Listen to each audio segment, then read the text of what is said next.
Welcome to Unfuck Your Brain. I'm your host, Cara Loewentheil, Master Certified Coach and founder of the School of New Feminist Thought. I'm here to help you turn down your anxiety, turn up your confidence, and create a life on your own terms, one that you're truly excited to live. Let's go. Welcome to this week's Coaching Hotline episode, where I answer real questions from real listeners and coach you from afar.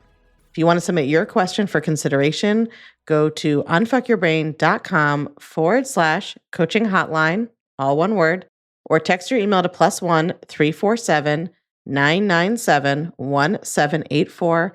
And when you get prompted for the code word, it's coaching hotline, all one word. Let's get into this week's questions.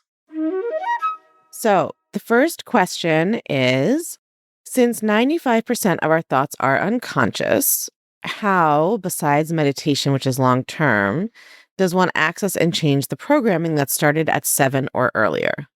Okay, so I just love brains because even in this question, like, why is it 7 years old, right, where we're starting? Why are we believing that we can't access the thoughts from 7 years old versus 10 or versus 4? So it's true that most of our thoughts are unconscious, but the whole reason that we do thought downloads is that we bring our unconscious thoughts into consciousness, right? So I don't think it's useful to think of unconscious as it's not like the bottom of the ocean that we can't see or something, right? Like there's no way to get down there. I think unconscious just means that the thoughts are running, but we aren't paying attention to them with our awareness. Right? A lot of what we're doing with thought work is we are using the part of our brain that can observe our own thinking to pay attention to it, right? We bring awareness to different parts of our minds or our bodies. And so when we are trying to access our unconscious thoughts, we're just bringing awareness to them. So I would think of it more as like, you know how if you're focused on something, you can often not hear background noise anymore, right? Like music could be playing and you could hear the music, but then if you get into an engrossing conversation or you start working and you're really focused, or you even are just daydreaming, you will stop actively hearing the music. But at any time, because the music is playing, you could just bring your awareness to the music, right? And then you would hear it again. So that's what I think unconscious thoughts work like. And the thought download every day is the best way to get access to them. That's why it's so important to write out your thought work, not just to try to do it in your head. When you write down your thoughts, it's like bringing that awareness, but there's something about the act of writing it down that really shows you what's in there in a way that you don't know before. I think it's because you focus on it. Like when you try to bring your awareness to observe your own thinking, it's easier to get like distracted or start thinking about something else, right? Or just go in a circle. But when you are writing it down, there's some kind of like flow there. I don't know if it's just because humans have now evolved, many of us, to use writing to communicate so much, or if it's like, I don't know exactly what the mystery is of why writing helps, but it does, which is why every creative writing class in the world has you do a free write to get your creative juices flowing. So the thought download is why and is how you get access to those unconscious thoughts. And that's why it's so important to do it in writing. And I don't think it matters what age the programming started, because the point is you're having the thoughts now, right? Doesn't matter when they started. If you're still having them now, they're impacting you now. If you're not having them anymore, they're not impacting you and they wouldn't be a problem. All right, y'all. I know you're as tired as I am of having the top podcasts in wellness or health and fitness categories be a bunch of dudes who don't know anything about socialization and who are not taking women's lived experiences into account. So if you are looking for ways to support the show and, more importantly, make sure the show gets to more people, please leave us a review on Apple Podcast or Spotify. And bonus points if you include a few lines about the way you use thought work and self-coaching or anything you've learned from the podcast in your daily life. Those reviews are what teach the algorithms to show us to more new people. It helps us get new listeners all over the world. And I'll be reading one story from a recent review in each of these question and answer episodes. Today's review is titled Life Changing, and I can't pronounce the string of letters that have been put in as a username. It says, take 10 minutes out of your day, while driving, while cleaning, while getting ready. Just click any episode and give Cara 10 minutes to change your life. I guarantee you won't stop after 10 minutes, and 6 months down the road, you'll find yourself in a completely new place that you've always wished you could be in. Okay, question number 2 for this week. Hi, Cara. I have been listening to your podcast since January, and I've been trying to apply self-coaching to my life. I know you say to limit your focus to trying to improve one area of your life, but my self-talk is so negative in many areas, body, work, creative life, and it gets really overwhelming. How can I make progress? So one reason I picked this, I think this is a great question. A lot of people have this question. I am going to answer the actual question. I also want to talk about this question because I want you guys to pay attention to how often you want to be confused. So I teach, pick one main thing to work on at a time. Now, if you have multiple things to work on, what would be the common sense answer? You would pick one at a time, right? That's what the teaching is. But our brains want to be overwhelmed and confused and not do anything.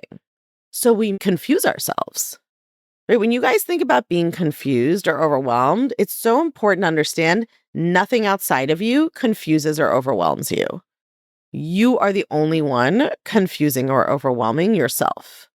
And confusion in particular is such an easy way to just not do anything. Honestly, with confusion, it's like I don't really even recommend baby steps. I'm like, just tell yourself you're not confused. If I were not confused, what would I do right now? So I just want you to watch out for that because whenever you're learning something new, like thought work, your brain wants to be confused and it will find, even if you understand 80% of what to do, it will find the one thing you're confused about and then like fixate on that for weeks or years, right? And hold you back. So the answer to this is do one at a time, right? The sort of problem inherent in this question is the idea that it gets really overwhelming. But it's not overwhelming. Your thought about it is overwhelming. Your thought is, my self-talk is negative in so many areas, and that's overwhelming. That's a thought. That's not a circumstance. That's not something that's happening to you. That's a thought you have, so you need to change that thought and stop thinking that. That's not just the weather that you're reporting, right? But you think it is. You think you're just reporting the circumstance that you have a lot of negative self-talk and it's really overwhelming. But it's not. That's a thought itself, right? And so I would work on that thought because that thought is preventing you from implementing the very obvious solution of just start with one, right? The whole reason that you can't just pick one and work on it is because of your thought, I have it in so many areas and that's overwhelming. So you got to work on that thought. That's how you'll make progress. Right? And whatever thoughts come up about how you should do something else or shouldn't work on it or there's too many, like you have to work on those thoughts. All right, my dears, that's it for this week. I'll talk to you next week. Are you someone who knows that on paper, you should feel good about yourself? You have accomplished a lot. You have proven that you are smart and successful. Even if you still struggle to believe it, there is some objective evidence that that's the case. And yet you still find yourself spending way too much time worrying about what other people think. Ruminating about whether they think you're smart or qualified, whether they think you're kind or nice or selfish. If this is you, I want you to know you are not alone. This is an issue that so many smart, accomplished people struggle with, even when they know that they really shouldn't be. And if it is you, you've probably tried telling yourself to just stop caring, to give zero fucks, to use affirmations or just think more positively or whatever else. But none of those things ever really work. And they aren't going to. You don't actually need more pep talks. What you need is a strategy to actually stop caring what other people think. Earlier this year, I ran my How to Stop Caring What Other People Think workshop, and the response was overwhelming. We had so many requests for it, we wound up running it multiple times. And I have now re-recorded an even better, updated version of this workshop that you can access anytime you want, completely free. Inside this workshop, I'll teach you a core concept that no one else is talking about, why we really obsess over others' opinions, and the strategic shift that changes everything. You'll learn the most powerful question you can ask to put yourself back in control and move towards real confidence instead of just wishing for it. I'm literally going to break down for you how you need to start thinking differently. And you'll be able to apply the interactive exercises in this teaching to your specific concerns. So if you're ready to care more about what you think than what everyone else does, or your imagination of what everyone else does, if you want to start living on your terms, instead of exhausting yourself trying to manage everyone's expectations or guarantee that no one's secretly mad at you, then this is your sign. Grab this free training. It will change everything for you. To sign up and grab it, go to unfuckyourbrain.com/HSC, just those initials, all caps HSC for How to Stop Caring. Unfuckyourbrain.com/HSC, or text your email to +1 347 997 1784, and the code word is HSC. You'll get instant access to the How to Stop Caring What Other People Think workshop and guide, and I promise that if you go through it and apply it, it's going to change the way you think forever.